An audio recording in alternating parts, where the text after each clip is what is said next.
मैं बस इतना जानना चाहती हूँ कि क्या कल भी एक डेडलॉक की स्थिति बनी रहेगी या कोई तरीका निकालेगी सरकार की सदन में चर्चा हो?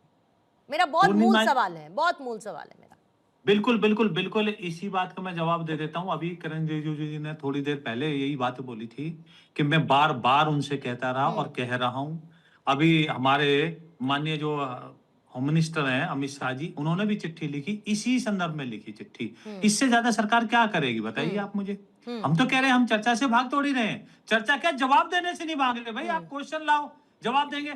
आप हो कि आप सड़क के ऊपर आरोप लगा जाते हो, भाग जाते हो। मणिपुर के ऊपर कितने आरोप लगाए, उसके बाद में भाग गए। जब चर्चा शुरू हुई संसद से भाग गए, वॉकआउट करके 2 मिनट रुकते हैं और भाग जाते हैं। किसी भी आप कोई एक भी इनकी बात ऐसी नहीं है जिसके ऊपर ये टिकते हो, स्टैंड लेते हो। कहीं भी जाइए आप, कोई भी संदर्भ हो इनका, खूब चिल्लाएंगे बाहर रोड के ऊपर, जब अंदर चर्चा शुरू होती है भाग जाते हैं। क्योंकि मादा नहीं है सच्चाई सुनने का, हिम्मत नहीं है सच्चाई सुनने की। सच्चाई सुनेंगे तो इनका दोगला जो चेहरा है वो उजागर हो जाएगा। ठीक है, जवाब लीजिएगा विजय जी, जवाब लीजिएगा। प्रभात जी बोलिए। हाँ, विजय भाई ने बहुत अच्छा बोला। राहुल गांधी विदेश जाते हैं, राहुल गांधी देश विरोधियों के साथ जाते। कौन गया था बिरयानी खाने पाकिस्तान? कौन गया था बिरयानी खाने? कौन है प्रेसिडेंट की फाइल के नीचे दब करके देश की सुरक्षा से खिलवाड़ करने का दुस्साहस किया? कौन था वो जो इजराइल जाकर के नाच रहा था? किसने जाकर के मेलोडी खेला है देश दुनिया के सामने और बेइज्जत करवाया भारत के सम्मान को? भाषा सोच के बोलिएगा। अगर भाषा जवाब लेना है प्रकाश नहीं होगा, फिर मैं पूरी औकात दिखाऊंगा। ये माफी भी औकात तो आपकी देखिए, पूरा देश आपकी औकात देख रहा है। 1971 करके देश को क्या हासिल हुआ बात को देख रहा है भाई। ज्ञान देने का अरे कांग्रेस पार्टी का औकात पूरा देश देख रहा है। आपको दिखाने की क्या जरूरत है प्रभात जी? दिखाने की जरूरत नहीं है, पूरा देश ने आपकी औकात देख ली है। अब आप जवाब ले लीजिए। पूर्णिमा जी जवाब ले लीजिए अमित शाह की।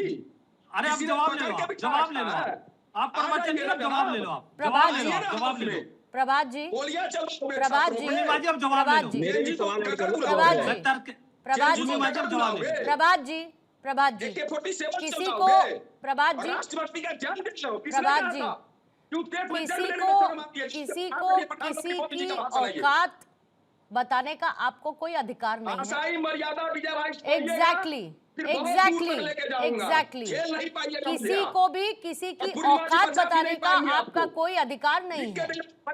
इसीलिए जरा ख्याल रखा जाए, बस इतना कहूंगी, ज्यादा कुछ नहीं कहूंगी। जल्दी से विजय जी जवाब दीजिएगा, फिर बाकी मेहमानों के पास। मैं इनकी ठीक है विजय जी जल्दी जवाब दीजिए। ठीक है, प्रभात जी की आवाज जरा नीचे करेंगे। विजय जी बोलिए। और मेलोडी कौन है? अरे भाई यहाँ हमारी देश की अगर कोई प्रोडक्ट है उसको अगर हम प्रमोट करें तो चीज मस्ती है। ये वही लोग हैं ना भोपाल कांड के जो दोषी को इन्होंने भगाया था। ये विदेशी कंपनियों से प्यार करते हैं, देशी कंपनियों से इनका नफरत है। ठीक है, ये इनका उजागर हो गया। चंचल जी आपका जवाब, 1 मिनट रख रही हूँ। देखिए पूर्णिमा जी, विपक्ष ये चाह रहा था कि कम से कम आदरणीय अमित शाह जी सदन में पहले आवें और लोगों का सारे विपक्ष का सवाल सुने और सवालों का जवाब दें। ये सबसे बेहतर तरीका होता। अब वो टाइम डिसाइड कर रहे हैं कि 3 बजे आएंगे, आपको बोल के चले जाएंगे। ये तो मजाक हुआ कि नहीं हुआ लोकतंत्र के साथ में? ये सवाल वाजिब है। दूसरी बात मैं कहना चाहता हूं कि आज के समय में प्रधानमंत्री जी हो चाहे आदरणीय अमित शाह जी हो, कॉन्फिडेंस नहीं रहा। बॉडी लैंग्वेज बता रही है कि अंदर से हिले हुए हैं। और मैं आपको बता दूं कि सदन का विपक्ष का सामना करने की हिम्मत नहीं रह गई है सत्ता पक्ष में। इसलिए कभी कहते हैं कि हमें महिला सांसदों से हमको दिक्कत है, कहीं मेरे ऊपर हमला हो सकता है, कहीं उधर प्रधानमंत्री पिछली बार भाग रहे थे। इस बार तो पूरे सदन में अमित शाह जी आए ही नहीं। और मुझे बड़ा दुख है। कम से कम ये सवाल आदरणीय विजय जी से होना चाहिए था। ये बताओ अमित शाह जी क्यों नहीं आ रहे हैं? क्यों नहीं पहले सदन में आना चाहते? सदन में लोगों का सवाल क्यों नहीं सुनना चाहते? लेकिन ये हिम्मत है क्या हमारी मीडिया को पूछने की? मीडिया तो हमारी सवाल ही नहीं पूछ पाती है। कम से कम इतनी हिम्मत तो दिखाई। हाइपोथेटिकल बात करते रहिए, मैं इसीलिए लेकिन सुनिए, ये हाइपोथेटिकल बात नहीं है। ये सवाल है आज के समय में। आप जैसे पत्रकारों को पूरा देश देखता है, सुनता है और जानते हैं कि सदन की कार्रवाई कैसे चलती है। इतने लंबे समय से सदन की कार्रवाई कैसे चलती रही है। जब भी किसी बात पर चर्चा होती है तो सबका समय निर्धारित होता है, जिसमें ऑपोजिशन के लोग भी शामिल होते हैं। वो अपनी बात रखते हैं और उसके बाद फाइनल जवाब दिया जाता है। प्रभात जी सुन भी लेना चाहिए, चंचल जी सुन भी लेना चाहिए। जो मैं कह रही हूँ उसको भी सुनिए, उसको भी सुनिए। आप कह ही रही हैं। आपने जिस बात का भाजपा जिक्र के- किया, भाजपा के आपने प्रवक्ता के अलावा आप ही कह आपने रही जिस हैं। बात का जिक्र किया कि भाई पहले सुन तो लेना चाहिए, होगा वही। आप ये तो बताइए कि आप पहुंचेंगे कि नहीं पहुंचेंगे। सर्वेश जी अरे क्लोजिंग पहले कमेंट देंगे आओ आप। तो। हम लोग तो बुला रहे हैं सदन में। सर्वेश जी आदरणीय अमित क्लोजिंग शाह कमेंट क्यों नहीं आपका, आ रहे? 1 मिनट रखेंगे सर्वेश जी के क्लोजिंग कमेंट के लिए।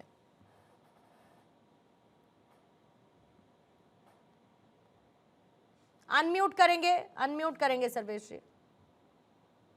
ये इनका है कि अमित शाह जी 3 बजे क्यों आ रहे हैं? अरे भाई साहब, वो आपके अकॉर्डिंग अब समय तय किया जाएगा। आप अगर सचमुच में देश के एलओपी हो, आप अगर सचमुच अखिलेश यादव, प्रियंका जी और डिंपल जी सचमुच एक अच्छी नेता अपने आप को साबित करना चाह रही है, तो वो 3 बजे आए, 4 बजे आए, आपको जवाब देने आ रहे हैं। आप संसद में रहिए ना, आप उठ के भागते क्यों है? ठीक, आप संसद में प्रधानमंत्री जब जवाब देते हैं, अमित शाह जब जवाब देते हैं, आप वॉकआउट कर जाते हो।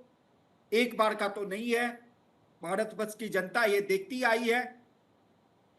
तो ठीक है, आप में सुनने की क्षमता नहीं है जब ठीक है। सरकार जवाब लेकिन देती इतना है। भी तय है कि देखिए, संसद के अंदर अगर सवाल विपक्ष उठाता है तो उसका अधिकार है और लोकतांत्रिक उनका ये लेकिन हिस्सा भी सवाल है। जब लेकिन जवाब साथ ही किया जाए संसद तो को जवाब चलने को भी देना, सुनना चाहिए। लेकिन साथ ही बुनियादी संसद को इनको चलने पूछिए देना कि भी अगर दोनों आप की विपक्ष जिम्मेदारी के है। नेता, अगर वो कल का दिन गृहमंत्री देखना है, होगा अमित कि शाह, कल अगर दिन में मेरे क्या होता है। प्रधानमंत्री है, सदन एक बार फिर से हंगामे की भेंट चढ़ेगा। समझ है हम कुछ? भी हंगामे को सुर्खियों कुछ भी में आगे बोल जाओ दिखाते इसी हुए पर। नजर आएंगे, अगर विपक्ष या के फिर एक नेता है, सार्थक चर्चा संवाद आधारित संसद में होती हुई नजर आएगी, जहां पर विपक्ष के सवाल भी होंगे और सरकार का जवाब भी होगा।